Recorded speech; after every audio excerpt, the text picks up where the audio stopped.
सफलता एक चुनौती है, इसे स्वीकार करो। क्या कमी रह गई देखो और सुधार करो। कुछ किए बिना ही जय जयकार नहीं होती, कोशिश करने वालों की कभी हार नहीं होती। सभी लोगों को नमस्कार। सर्वप्रथम जितने भी प्रतियोगी छात्र एवं छात्राएं हमारे ओपी मैथ चैनल में जुड़े हैं, उन सभी का स्वागत में अभिनंदन करता हूं। आज हम मध्य प्रदेश समान अध्ययन, मध्य प्रदेश राज्य सेवा प्रारंभिक परीक्षा एवं राज्य वन सेवा प्रारंभिक परीक्षा 2022 का सामान्य अध्ययन का सेट फर्स्ट का सेट डी का हल करेंगे। सटीक विश्लेषण पर आधारित है, जिसे हम अब हल करेंगे। अब हम डेस्कटॉप पर चलते हैं।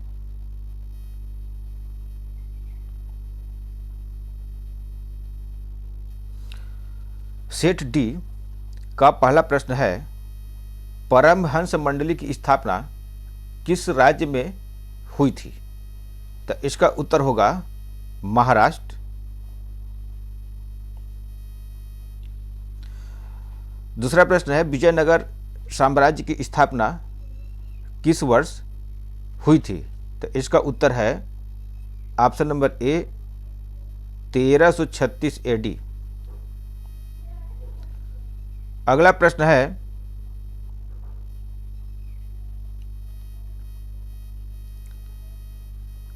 भारत छोड़ो आंदोलन किस तिथि को शुरू हुआ था?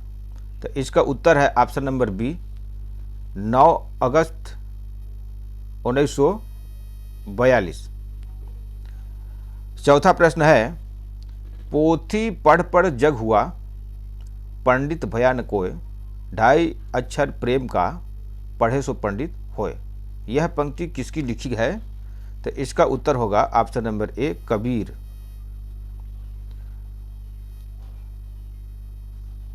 अगला प्रश्न है, चंपारण सत्याग्रह के दौरान नील खेती किस नाम से पहचानी जाती थी? तो इसका उत्तर होगा ऑप्शन नंबर ए 3 कठिया पद्धति। अगला प्रश्न हम लेते हैं, जो प्रश्न आया हुआ है एमपीपीएससी में, संथाल विद्रोह के मुख्य नेता कौन थे? तो इसका उत्तर होगा ऑप्शन नंबर ए सिद्धो। प्रश्न नंबर 7, प्रार्थना सभा की स्थापना ... में हुई थी। प्रश्न नंबर 7, प्रार्थना सभा की स्थापना हुई थी, तो इसका उत्तर होगा महाराष्ट्र। प्रश्न नंबर 8, निम्नलिखित किस स्थान पर बुद्ध गुफाएं स्थित नहीं है? तो इसका उत्तर होगा ऑप्शन नंबर डी बलसार। अगला प्रश्न हम लेते हैं, जो मध्य प्रदेश लोक सेवा आयोग प्रारंभिक परीक्षा 2022 में आया है। इसका उत्तर प्रश्न नंबर 9 है, तहकीक ए हिंद किताब के लेखक कौन है? तो इसका उत्तर होगा अलबरूनी, ऑप्शन नंबर सी। प्रश्न नंबर 10, परंपरा के अनुसार अलवारो और नए नारों की संख्या कितनी है? तो इसका उत्तर होगा ऑप्शन नंबर ए 12 और 63। अगला प्रश्न नंबर 11, वर्ष 2011 की जनगणना के अनुसार निम्नलिखित में से किस राज्य की जनसंख्या वृद्धि दर सर्वाधिक थी? तो इसका उत्तर होगा ऑप्शन नंबर सी मेघालय। प्रश्न नंबर 12 है, दक्षिण पूर्व एशिया के सीमा पार नदी मिकांग निम्नलिखित में से किस देश से नहीं गुजरती है? तो इसका उत्तर होगा ऑप्शन नंबर सी, बांग्लादेश। प्रश्न नंबर 13, वर्ष 2011 की जनगणना के अनुसार निम्नलिखित में से किस राज्य में महिला साक्षरता दर सर्वाधिक थी? तो इसका उत्तर होगा ऑप्शन नंबर ए, मिजोरम। प्रश्न नंबर 14, 90 ईस्ट रिज 90 डिग्री पूर्व रिज निम्नलिखित में से कौन से महासागर में स्थित है? तो इसका उत्तर होगा ऑप्शन नंबर डी, हिंद महासागर। अगला प्रश्न, एशिया में निम्नलिखित में से कौन सा देश स्थलरुद्ध लैंडलॉक देश नहीं है? तो इसका उत्तर होगा ऑप्शन नंबर बी, थाईलैंड। प्रश्न नंबर 16,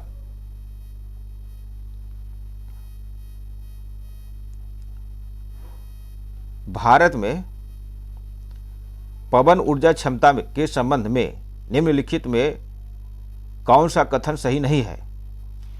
तो इसका उत्तर होगा ऑप्शन नंबर डी, पवन ऊर्जा क्षमता में मध्य प्रदेश का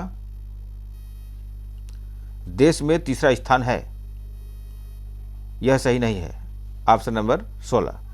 अगला प्रश्न हम लेते हैं प्रश्न नंबर 17, भारत में लौह अयस्क के संबंध में निम्नलिखित में से कौन सा कथन सही नहीं है? तो इसका उत्तर होगा ऑप्शन नंबर बी,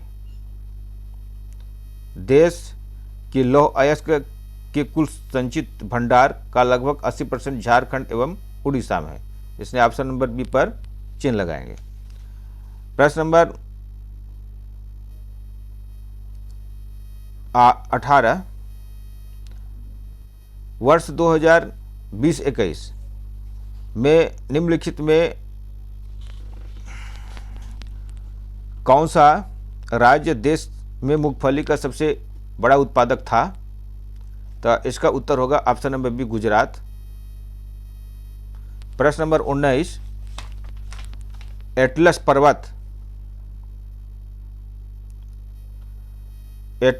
पर्वत किस महाद्वीप में स्थित है?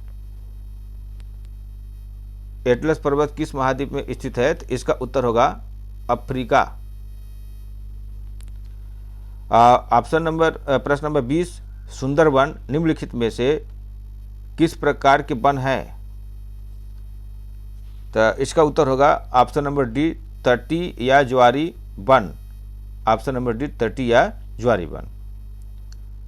प्रश्न नंबर 21,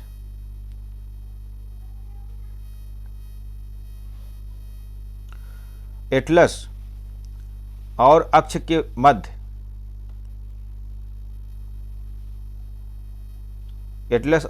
मध्य पाए जाने वाले जोड़ पिवोट को कहते हैं? तो इसका उत्तर होगा ऑप्शन नंबर डी, सिनोवियल जोड़। प्रश्न नंबर 22, इसका पीडीएफ हम अपने टेलीग्राम लिंक में डाल देंगे, जिसे आप आराम से मिला सकते हैं। प्रश्न नंबर 22 में है, आनुवांशिक रूप से परिवर्तित बीटी बैगन को निम्नलिखित में से किसके लिए विकसित किया गया है? तो इसका होगा उत्तर ऑप्शन नंबर बी, कीट प्रतिरोधक के लिए। प्रश्न नंबर 23,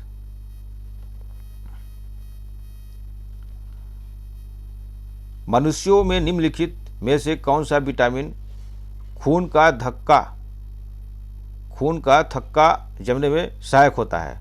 तो इसका होगा उत्तर ऑप्शन नंबर सी, विटामिन के। अगला प्रश्न हम लेते हैं प्रश्न नंबर 24,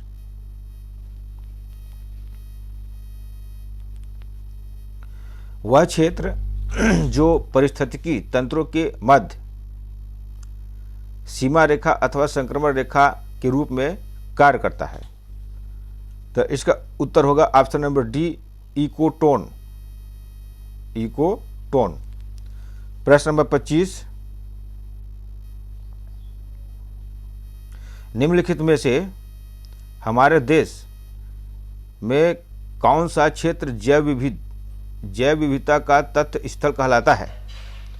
तो इसका उत्तर होगा ऑप्शन नंबर बी, पश्चिमी घाट।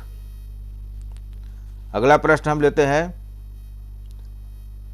प्रश्न नंबर 26,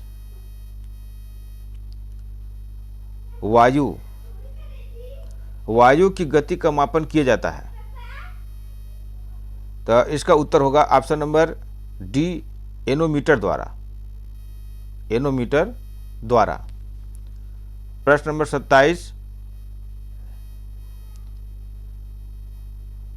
IIFM भारतीय वन प्रबंधन संस्थान कहाँ स्थित है? तो इसका उत्तर होगा option number C, Dehradun. Option number C. प्रश्न नंबर 28,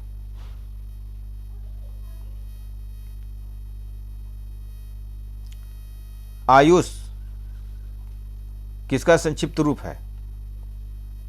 तो इसका उत्तर होगा ऑप्शन नंबर ए, आयुर्वेद, योग और प्राकृतिक चिकित्सा, यूनानी, सिद्ध और होम्योपैथी। ऑप्शन नंबर ए पर हम चिन्ह लगाएंगे।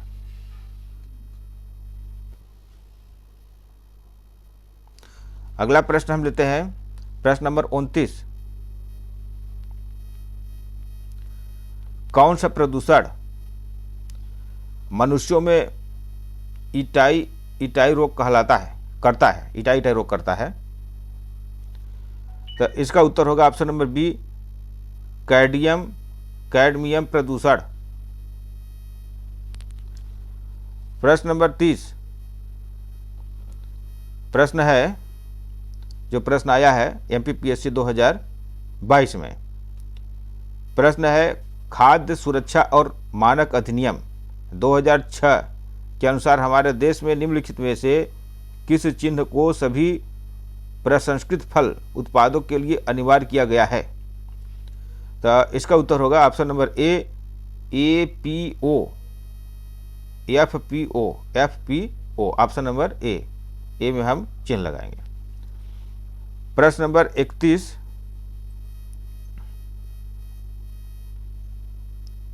निम्नलिखित में से कौन सा जिला कपास और केले के उत्पादन के लिए प्रसिद्ध है?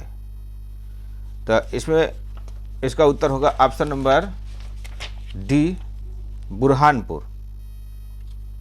Option number D, Burhanpur. प्रश्न नंबर 32, निम्नलिखित में से किस जनजाति को आदर के साथ खुटिया पटेल के रूप में संबोधित किया जाता है? तो इसका उत्तर होगा ऑप्शन नंबर ए, सहरिया। ऑप्शन नंबर ए, सहरिया। और प्रश्न नंबर 33, भारत में कोयले के सकल उत्पादन के संदर्भ में मध्य प्रदेश में कौन सा स्थान है? तो इसका उत्तर होगा ऑप्शन नंबर बी, तीसरा स्थान। ऑप्शन नंबर बी, तीसरा स्थान। प्रश्न नंबर 34, प्रश्न नंबर 34 में चलिए, मध्य प्रदेश सरकार की लाडली बहना योजना के अंतर्गत योग महिलाओं को कितनी राशि दी जाती है? तो इसका उत्तर होगा ऑप्शन नंबर ए, 1000। ऑप्शन नंबर ए, 1000। प्रश्न नंबर 35, भारत की जनगणना 2011 के अनुसार मध्य प्रदेश का न्यूनतम जनसंख्या घनत्व वाला जिला कौन सा है? तो इसका उत्तर होगा ऑप्शन नंबर ए, डिंडोरी। प्रश्न नंबर 36, मध्य प्रदेश में कितनी बार राष्ट्रपति शासन लागू किया गया? तो इसका उत्तर होगा ऑप्शन नंबर सी तीन बार। प्रश्न नंबर 37, मध्य प्रदेश में पहली महिला राज्यपाल कौन थी? तो इसका उत्तर होगा option number A Sarla Agarwal. Option number A Sarla Agarwal. प्रश्न नंबर 38, मध्य प्रदेश में ग्राम पंचायत घोषित होने के लिए न्यूनतम जनसंख्या कितनी है? तो इसका उत्तर होगा ऑप्शन नंबर बी 1000। प्रश्न नंबर 39, मध्य प्रदेश के प्रथम मुख्यमंत्री कौन थे? तो इसका उत्तर होगा ऑप्शन नंबर ए रविशंकर शुक्ला। प्रश्न नंबर 40, मध्य प्रदेश में मुख्यमंत्री की अनुपस्थिति में निम्नलिखित में से कौन सा मंत्री परिषद की बैठक की अध्यक्षता करता है? तो इसका उत्तर होगा ऑप्शन नंबर बी मुख्यमंत्री द्वारा निर्दिष्ट मंत्री। मुख्यमंत्री द्वारा नाम निर्दिष्ट मंत्री। अगला प्रश्न नंबर 41,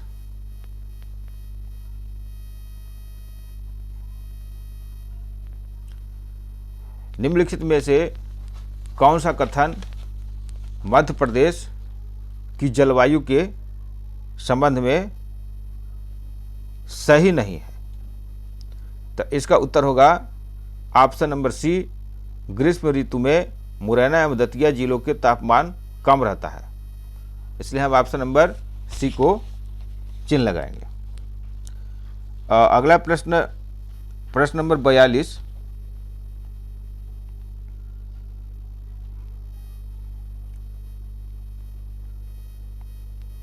निम्नलिखित जिलों में से मैग्नीज के बड़े भंडार किसमें हैं? तो इसका उत्तर होगा ऑप्शन नंबर ए बालाघाट। प्रश्न नंबर 43, मध्य प्रदेश की मिट्टी के संबंध में निम्नलिखित कथनों पर विचार कीजिए। तो इसमें दिया है बघेलखंड में लाल व पीली मिट्टी पाई जाती है। तो ये भी सही है।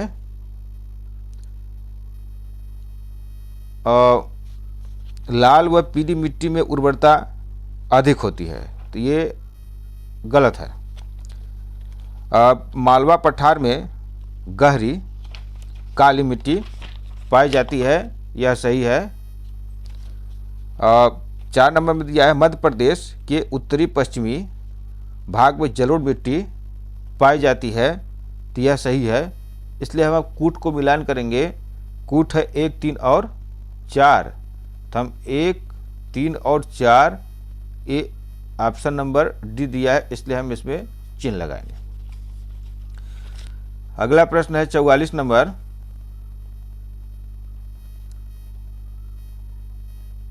प्रश्न नंबर 44, निम्नलिखित में मध्य प्रदेश में सिंचाई का प्रमुख साधन कौन सा है? तो इसका उत्तर होगा ऑप्शन नंबर डी कुएं एवं ट्यूबवेल। ऑप्शन नंबर डी में हम चिन्ह लगाएंगे। अगला प्रश्न हम लेते हैं प्रश्न नंबर 45, निम्नलिखित सिंचाई परियोजनाओं और उनके स्थानों के युग्मों में कौन सा गलत है? यानी यहाँ पे कह रहा है गलत है, तो इसका उत्तर होगा सुक्ता बैतूल। ये सुक्ता बैतूल जो है गलत है, हम ऑप्शन नंबर सी पर चिन्ह लगाएंगे। अगला प्रश्न 46, मध्य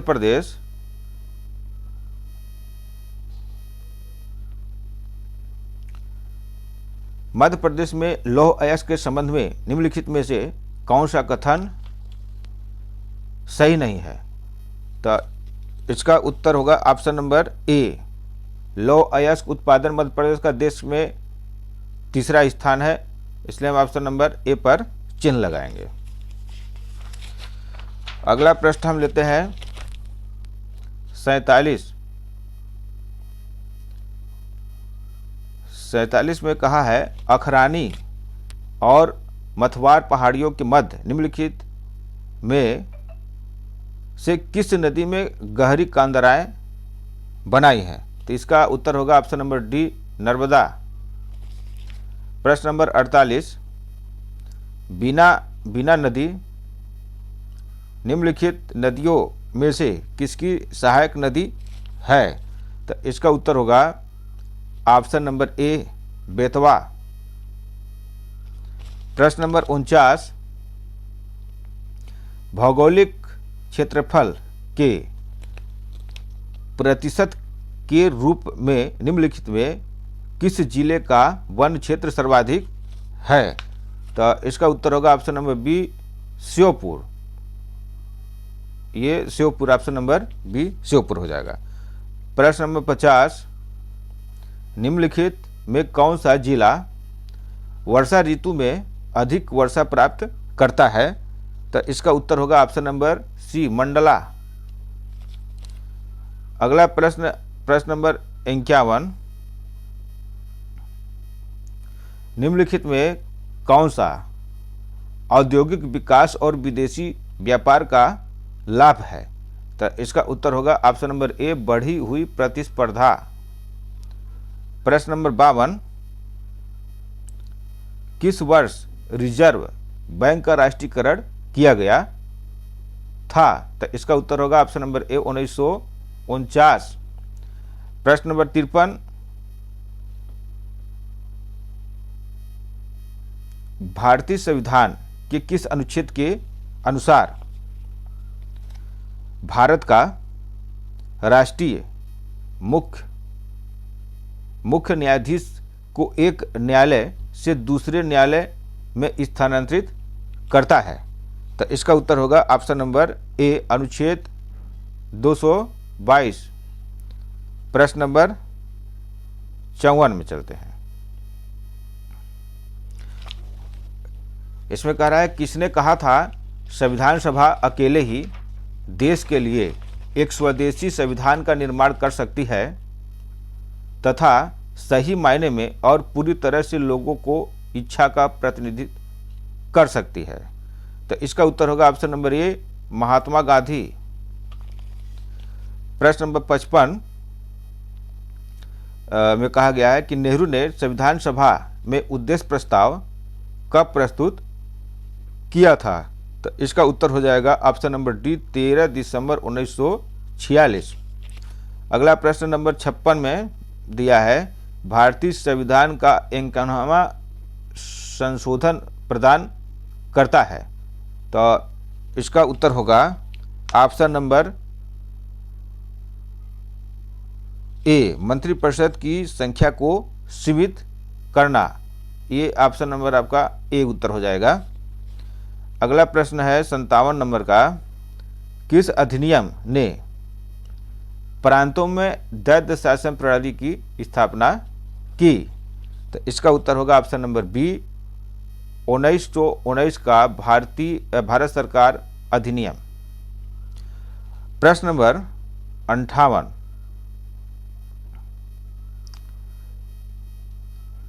में कहा है कि भारत के राष्ट्रपति की क्षमादान की शक्ति किस अनुच्छेद से प्राप्त होती है? तो इसका उत्तर होगा ऑप्शन नंबर ए, अनुच्छेद 72, ऑप्शन नंबर ए। प्रश्न नंबर 59 में दिया है मौलिक अधिकारों के बारे में निम्नलिखित शब्द किसने कहे? एक मौलिक अधिकार को उस क्षण की किसी विशेष कठिनाई के दृष्टिकोण से नहीं देखा जाना चाहिए, बल्कि एक ऐसी चीज के रूप में जिसे आप संविधान में स्थायी बनाना चाहते हैं। तो इसका उत्तर होगा option number B, Jawaharlal Nehru. प्रश्न नंबर 60, भारतीय संविधान का कौन सा अनुच्छेद राष्ट्रपति के महाभियोग संबंधित प्रावधानों को प्रदान करता है? तो इसका उत्तर होगा ऑप्शन नंबर सी, अनुच्छेद 61। अगला प्रश्न प्रश्न नंबर 61,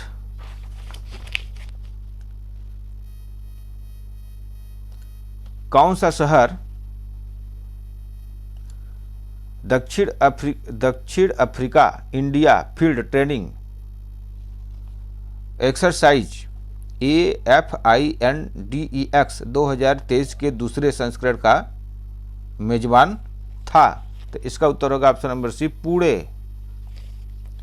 प्रश्न नंबर 62, भारतीय सेना ने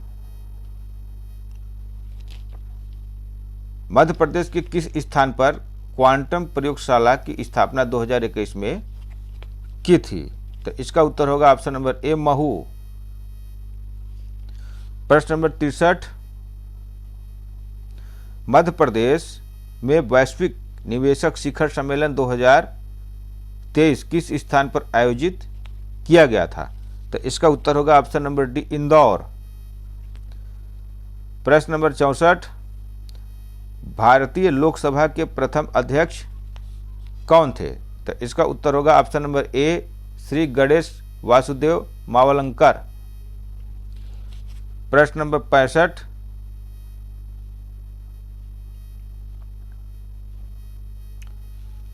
निम्नलिखित में से कौन से युग्म सुमेलित हैं? इसमें दिया है रंगास्वामी कप पोलो, तो ये गलत है, तो क्रॉस कर देते हैं। और दूसरा है शीश महल ट्रॉफी क्रिकेट, यह सही है। तीसरा है यादविंद्र कप, तो यह सही है, हॉकी। और चौथा में दिया है रोवर्स कप फुटबॉल, ये भी सही है। तो इसलिए कूट आपका सही हो रहा है ऑप्शन नंबर बी, 2, 3, 4। हम ऑप्शन नंबर बी में चिन्ह लगाएंगे। प्रश्न नंबर 66 में चलते हैं। हॉकी खेल के लिए वर्ष 2020 के लिए लाइफ टाइम द्रोणाचार्य पुरस्कार किसको प्रदान किया गया? तो इसका उत्तर होगा option number C, Romesh Pathania. प्रश्न नंबर 67 में चलिए, निम्नलिखित में से किसने फीफा विश्व कप 2022 गोल्डन बॉल पुरस्कार जीता? तो इसका होगा option number B, Lionel Messi. Option number B पर हम चिन्ह लगा देंगे। अब हम प्रश्न नंबर 68 पे चलते हैं। प्रश्न है, खाद्य और कृषि संगठन FAO का मुख्यालय निम्नलिखित में से किस शहर में अवस्थित है? तो इसका उत्तर होगा ऑप्शन नंबर डी, रोम। 69 में चलते हैं। प्रश्न नंबर 69, 2017 से आरंभ सौभाग्य योजना निम्नलिखित में से किस मंत्रालय से संबंधित है? तो इसका उत्तर होगा ऑप्शन नंबर बी, विद्युत मंत्रालय। प्रश्न नंबर 70, वर्तमान में अप्रैल 2023 भारतीय थल सेना अध्यक्ष कौन है? तो इसका उत्तर होगा option number A, Manoj Pande. प्रश्न नंबर 71, निम्नलिखित में कौन सा राष्ट्रीय उद्यान आधिकारिक तौर पर भूरसिंह व बारासिंघा नामक एक शुभंकर पेश करने वाला भारत का पहला राष्ट्रीय उद्यान है? तो इसका उत्तर होगा ऑप्शन नंबर ए, कान्हा राष्ट्रीय उद्यान। ऑप्शन नंबर ए। प्रश्न नंबर 72 में चलते हैं। निम्नलिखित में कौन सा कथन प्रसिद्ध ढोकरा कला के लिए सही नहीं है? यहाँ कह रहा है सही नहीं है, तो इसका उत्तर होगा ऑप्शन नंबर सी, यह विवाह समारोह से जुड़ी एक सजावटी कपड़ा कला है, इसलिए हम ऑप्शन नंबर सी पर चिन्ह लगाएंगे। प्रश्न नंबर 73 में चलते हैं। निर्मल वर्मा पुरस्कार मध्य प्रदेश संस्कृत विभाग द्वारा किस क्षेत्र में किया जाता है? तो ऑप्शन नंबर डी है भारतीय प्रवासी द्वारा हिंद भाषा का प्रचार एवं विकास। अगला प्रश्न नंबर 74 में चलते हैं।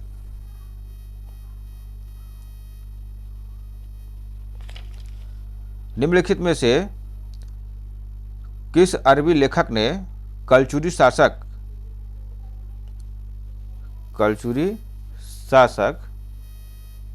थोड़ा यहाँ पे पीडीएफ बनाया लेकिन गलत आ गया है, जूम करते हैं। हाँ, कलचुरी शासक गंगदेव एवं उसकी राजधानी त्रिपुरी का विवरण दिया?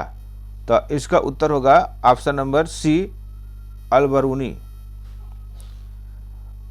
अगला प्रश्न हम लेते हैं। एक प्रसिद्ध स्वतंत्रता सेनानी भागीरथ सिलावट सादत खान वंश गोपाल का संबंध निम्नलिखित में से किस स्थान से है? तो इसका उत्तर होगा option number B Indore.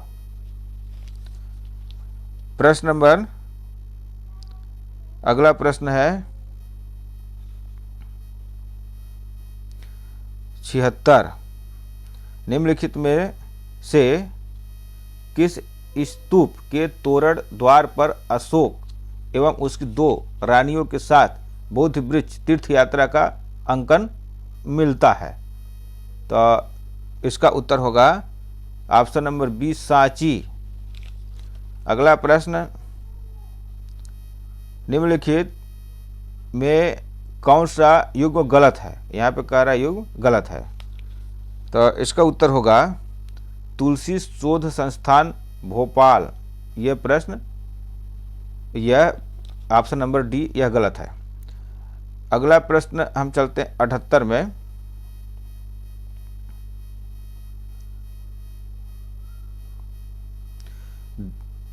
Dharmrajeshwar स्मारक निम्नलिखित में से किस प्राचीन नगर से संबंधित है?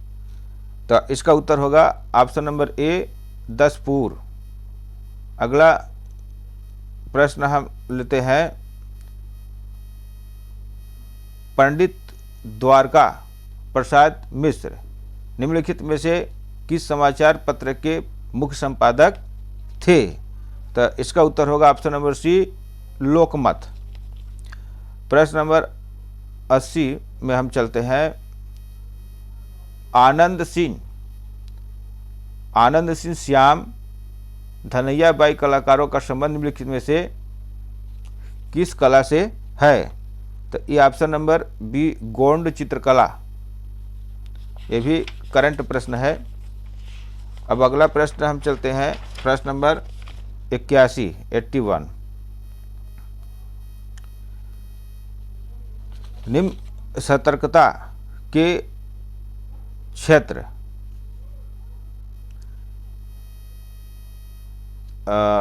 में केंद्रीय एजेंसीज की सलाह एवं मार्गदर्शन देने हेतु केंद्रीय सतर्कता आयोग की स्थापना किसकी अध्यक्षता वाली समिति की सिफारिश पर आधारित है?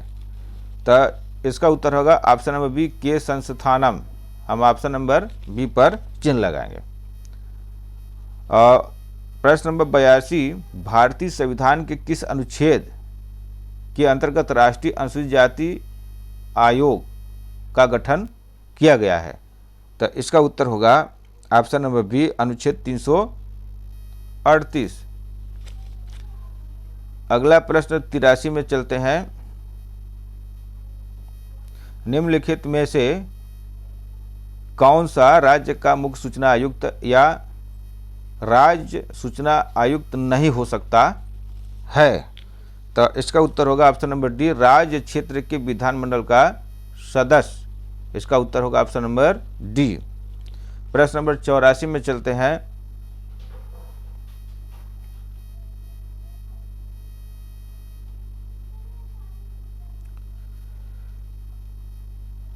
राज्य मानवाधिकार आयोग के सदस्यों की नियुक्ति हेतु गठित समिति की अध्यक्षता कौन करता है?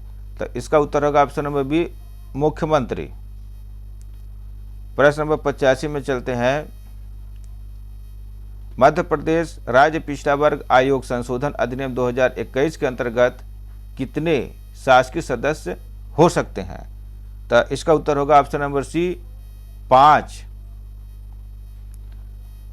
प्रश्न नंबर 86 में कहा है कि राष्ट्रीय मानवाधिकार आयोग के संदर्भ में कथनों का विश्लेषण कीजिए।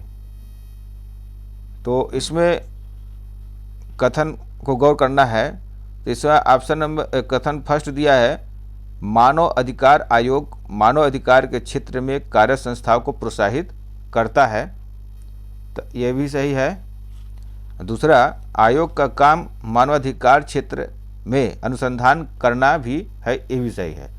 तो इसलिए इसमें से कौन सा उत्तर देने को बोला है, तो हम चलते हैं, ये दोनों होगा ऑप्शन नंबर डी में। दोनों कथन 1 और 2 दोनों सत्य हैं। अब हम प्रश्न नंबर 87 में चलते हैं। भारत के नियंत्रक और महालेखा परीक्षक के वेतन एवं सेवा शर्ती कार कहाँ पर निर्दिष्ट है? तो इसका उत्तर होगा ऑप्शन नंबर बी, द्वितीय अनुसूची भारत का संविधान। प्रश्न नंबर 88 में चलते हैं। नीति आयोग के उपाध्यक्ष की नियुक्ति कौन करता है? तो इसका उत्तर होगा ऑप्शन नंबर बी, भारत के प्रधानमंत्री। प्रश्न नंबर 89 में मध्य प्रदेश राज्य निर्वाचन आयोग कब अस्तित्व में आया? तो इसका उत्तर होगा ऑप्शन नंबर बी, 1 फरवरी 1994। प्रश्न नंबर 90, संघ तथा राज्यों के लिए लोक सेवा आयोग का प्रावधान संविधान के किस अनुच्छेद में है? ये बार प्रश्न रिपीट होता है। अनुच्छेद ऑप्शन नंबर बी, अनुच्छेद 315। प्रश्न नंबर 91 में चलते हैं। निम्नलिखित में से ई गवर्नेंस का कौन सा वर्णन सटीक बैठता है? तो इसका उत्तर होगा ऑप्शन नंबर सी, तकनीकी आधारित शासन की व्यवस्था देना। प्रश्न नंबर 92 में हम चलते हैं। निम्नलिखित में से कौन सा एक आभासी सहायक का उदाहरण नहीं है? तो इसका उत्तर होगा ऑप्शन नंबर डी, कोर्टेसा। प्रश्न नंबर 93 में चलते हैं। किसे कृत्रिम बुद्धिमत्ता का जनक कहा जाता है? तो ऑप्शन नंबर डी, उपयुक्त। किसे कृत्रिम बुद्धिमत्ता का जनक कहा जाता है? इसे ऑप्शन नंबर बी होगा, John McCarthy. Option number B. और प्रश्न नंबर हम 94 में चलते हैं। साइबर सुरक्षा की विशेषताएं हैं। तो इसमें अनुपालन भी सही है, आंतरिक खतरों से प्रतिरक्षा भी सही है, खतरे की रोकथाम भी सही है। तो उपयुक्त सभी, इसमें उपयुक्त सभी में चिन्ह लगाएंगे। Option number D. प्रश्न नंबर 95 में चलते हैं।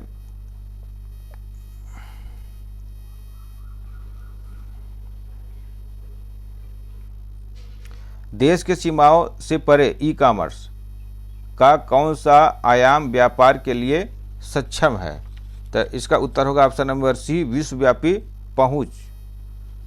प्रश्न नंबर 96 में कह रहा है, निम्नलिखित में से कौन सा रोबोट का फायदा नहीं है?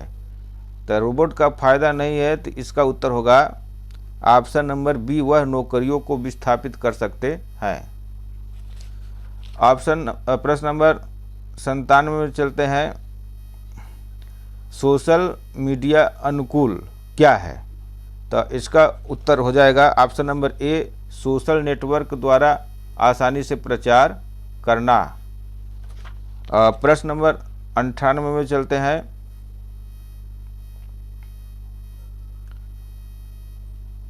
निम्नलिखित डायोड में से कौन सा अत्यंत उच्च गति स्विचिंग इलेक्ट्रिक परिपथ में प्रयोग किया जाता है? तो इसका उत्तर होगा option number D, Schottky diode. प्रश्न नंबर 99, निम्नलिखित में से कौन सा कृत्रिम बुद्धिमत्ता के पक्षपात का स्रोत नहीं है? तो इसका उत्तर होगा ऑप्शन नंबर डी, क्षमता। अगला प्रश्न नंबर 100 है, जो कि आज का एक अंतिम प्रश्न है। इलेक्ट्रॉनिक उपकरणों में निम्नलिखित में से कौन सी तकनीकी इलेक्ट्रॉन होल युग्म पैदा करने में प्रयोग नहीं की जा सकती है? तो इसका उत्तर होगा अशुद्ध अंतःक्षेप। तो आज ये प्रश्न को आप लोग देख करके अपने सही प्रश्नों का उत्तर का चिन्ह लगा लेंगे। सायंकाल हम मध्य प्रदेश राज्य सेवा का दूसरा